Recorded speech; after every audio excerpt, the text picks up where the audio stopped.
Tudo bem, pessoal? Bem-vindos a mais um vídeo especial aqui do canal. Hoje, para falar sobre o mês de janeiro de 2024 nos cinemas. Já deixo a pergunta se você tem assistido bons filmes no cinema, mas eu quero tratar sobre isso lembrando que janeiro tradicionalmente é visto pela indústria cinematográfica como o mês do descarte. Existem vários motivos para isso e eu quero tratar dessa base a partir de agora. Você pergunta, o que é um mês de descarte para a indústria cinematográfica? Olha, até a pandemia, existia a noção de que janeiro era um mês para você colocar filmes com um potencial duvidoso de arrecadação, só que precisavam entrar no circuito cinematográfico de algum modo, porque senão o resultado poderia ser catastrófico. Depois, 2021 e 2022 mudam um pouco essa dinâmica, até por conta das janelas de streaming. 2023 é um ano ainda de transição e 2024 que janeiro volta a se tornar, de certo modo, um mês de descarte ou um mês sem risco. Um mês em que as distribuidoras colocam filmes sem saber exatamente o que elas podem encontrar quanto à bilheteria. E aí, se você pegar o ranking de janeiro de 2024 nos Estados Unidos, os filmes que mais arrecadaram, você vai ter um misto de Wonka, Patos, lançamentos do ano passado, da comédia romântica Anyone But You, lançamento da Sony no ano passado, Aquaman, com lançamentos de janeiro, Meninas Malvadas, The Beekeeper, do Jason Statham, e Night Swim, que, olha, é um filme da Blumhouse que você precisa de coragem para assistir, mas não necessariamente por conta do teor de terror do filme, mas porque a base ela é muito, muito fraca mesmo. Além disso, tem Oscar bait no meio, tem The Boys in the Boat do George Clooney, tem filmes que eles são jogados no mercado sem mais nem menos, como The Iron Claw, Garra de Ferro.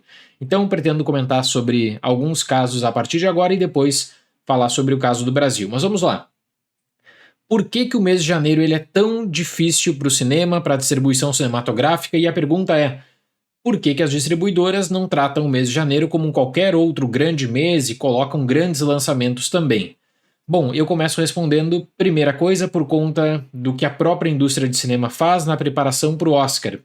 A indústria ela cria um período nos Estados Unidos de dezembro, que é o chamado período de lançamento limitado, em que filmes chegam no circuito inicialmente de Los Angeles, Nova York, São Francisco, e depois em janeiro acabam sendo expandidos para o país inteiro, no caso dos Estados Unidos. Esse é o caso, por exemplo, de Garra de Ferro. Garra de Ferro agora vai ter lançamento em vários outros mercados em fevereiro, incluindo no mercado brasileiro. É um filme que eu penso que a distribuidora simplesmente descartou, o que é uma pena, porque eu considero um filmaço, tem crítica já aqui no canal, é um filme sobre o wrestling profissional extremamente competente, período da WCCW, antes da grande popularidade do wrestling na televisão. E o filme, eu acho que existia uma expectativa de Zac Efron na temporada de prêmios, em um momento de reconhecimento, e ele não consegue. Muito pela incompetência da própria distribuidora. Mas ele não consegue. Então veja, janeiro é posicionado, por exemplo, para um filme como Garra de Ferro. É um filme que existia uma perspectiva e acaba não sendo tão visado assim. E janeiro pode ser um mês para um filme como Mean Girls, Meninas Malvadas, que é da Paramount, só que a Paramount meio que faz o possível para esconder que é um musical, porque o musical é difícil de ser vendido.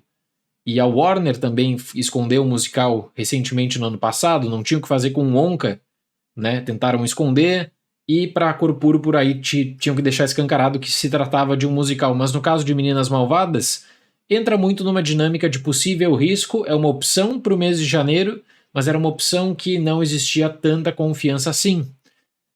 Resumindo aquele ponto, o mês de janeiro ele é complicado primeiro por uma janela do Oscar, que rende atrasos e rende lançamentos e expansões em janeiro nos Estados Unidos, e a segunda questão, que ela é muito discutida também nesse chamado dump season para o cinema, é a questão do tempo.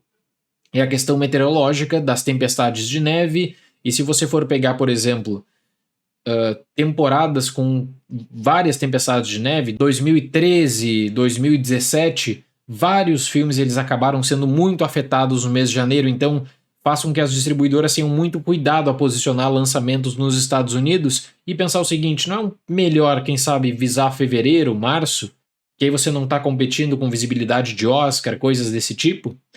Então, se tá ruim para os Estados Unidos, aí para outros mercados você depende de uma gordura, né? Você depende de filmes atrasados, na verdade, desse colchão para amortecer a falta de lançamentos, que é o caso do Brasil. E eu já vou falar mais sobre isso. Antes, deixa eu fazer algumas atualizações. The Beekeeper, que é o filme do Jason Statham, teve lançamento e teve grande promoção não só nos Estados Unidos, mas no Brasil também. Ele é um longa que ele consegue um resultado de bilheteria atualizado até o dia 29 de janeiro de 86 milhões de dólares, que é um resultado bem interessante quando você tem em conta todo o aparato de produção que é feito e pelo fato de que o longa é posicionado como o grande filme de ação do mês. Jason Statham, uma equipe que é uma equipe liderada pelo David Ayer, que tem uma boa projeção de bilheteria, não é aquele filme que poderia ser apenas uma adição de streaming, consegue, por conta do ator, um resultado bem interessante. Outro filme de janeiro, Night Swim, Método Blumhouse, Mergulho Noturno, 41 milhões de dólares, atualizados nesse dia 29 de janeiro, vai conseguir até o fim da sua rodagem mais, e entra no que a Blumhouse diz que agora é a sua ideia para começo do ano. Todo mês de janeiro vai ter um filme da Blumhouse. Megan deu certo e agora Night Swim meio que não gerou tanta visibilidade, mas o filme também é fraco e não existiu muito marketing em torno desse filme. Agora, se você pega o custo de produção, que é um custo de produção relativamente baixo, ele já se torna um sucesso, né? Ele se torna um sucesso e ele se torna um filme que, com certeza, já pagou as contas e já está dando lucro para a distribuidora. Não tem como ser melhor que isso nesse caso. Aquaman 2, que eu tinha atualizado em dezembro, a estreia foi horrorosa, só que tem um adendo para Aquaman 2 que ele se torna um filme com uma projeção no mercado doméstico dos Estados Unidos muito boa e melhor que isso, ele se torna uma grande opção de entretenimento para o final de dezembro e começo de janeiro em outros mercados. Então ele supera, por exemplo, o fiasco de As Marvels, ele supera em números um outro filme que era usado como um exemplo negativo até então, que era Adão Negro. Então é o final da DC, né, dessa era da DCEU. Eu considero o filme bem fraco, mas ainda assim achou o seu lugar no cinema também por falta de opções. E agora eu passo para a análise do mercado brasileiro, pegando em conta as primeiras semanas, não está atualizado para essa última semana, tá? Eu já vou falar do caso da última semana. Vamos pegar o indicador aqui dos filmes do ano, filmes mais assistidos em 2024 no Brasil até a quinta-feira passada, que aí é a estreia de Nosso Lar que eu vou comentar a seguir. Aquaman é o principal filme no circuito brasileiro de 2024 no mês de janeiro. Falta opção em Aquaman, ele acaba achando esse resultado no Brasil, que é muito importante, tanto é que Godzilla Minus One, na semana de lançamento de Aquaman, perde várias salas. Wish se torna o filme das férias, que é um lançamento atrasado, mas que se torna uma grande opção também no Brasil e consegue um resultado interessante no Brasil. Patos também vem com essa mesma dinâmica de aproximação de Wish, de uma opção para as férias, e dá certo. Wonka, Meninas Malvadas e Beekeeper entram mais ou menos nessa lógica de buscar visibilidade e buscar atenção também. Quando você pega filmes nacionais, nós tivemos Minha Irmã e Eu como um grande sucesso. Minha Irmã e Eu consegue uma projeção espetacular para números. E depois tem Mamonas Assassinas, que é um filme ruim, mas que consegue, de certo modo, convencer o espectador pela memória afetiva a prestigiar o longa. E Turma da Mônica, na sua semana de estreia. Turma da Mônica não tem um resultado como era esperado, levando em conta a projeção dos dois anteriores, mas é uma outra produtora e o filme está envolto numa proposta diferente que, na minha opinião, realmente não colou. No caso do Brasil, Nosso Lar 2, Os Mensageiros, tem uma estreia excelente, se torna o principal filme do mês de janeiro, mantendo também a visibilidade e engajamento do longa anterior. Então, para filmes nacionais, se você pega também com a lista que eu mostrei. Nosso Lar 2 muito bem, Minha Irmã e Eu também um sucesso, Mamonas Assassinas, que tem um público muito bom por conta da memória afetiva, e a decepção seria com Turma da Mônica Jovem, sem contar outros lançamentos que aí tem uma visibilidade menor, não entram em tantas salas de cinema, e é muito difícil. E os produtores brasileiros reclamam muito disso, né? Que é difícil achar salas de cinema e é difícil colocar um filme no mercado doméstico brasileiro. 2024 começa com um mês que para estreias é um mês bem ruim, bem fraco, e que aí pro cenário brasileiro você está recebendo filmes atrasados também. E aí esses filmes atrasados eles conseguem movimentar um pouquinho mais da bolha cinéfila, ainda que com vários problemas, e esses problemas são problemas quanto a datas, né? Por exemplo, Ferrari vai demorar a chegar no Brasil, eles estavam contando com indicações ao Oscar, não vai ter. Garra de Ferro, a mesma coisa, não vai ter indicação ao Oscar também. Teve o atraso de Vidas Passadas, que é um atraso considerável. E outros candidatos da temporada de prêmios que só chegam agora nessa janela de fevereiro. Pobres Criaturas, Zona de Interesse, estreia recente de Anatomia de uma Queda. Então ainda o mercado brasileiro entre janeiro e fevereiro é movimentado pelo hype do Oscar, pela necessidade das distribuidoras de vincular uma estratégia de distribuição com aquele destaque no pôster indicado a tantos prêmios da Academia.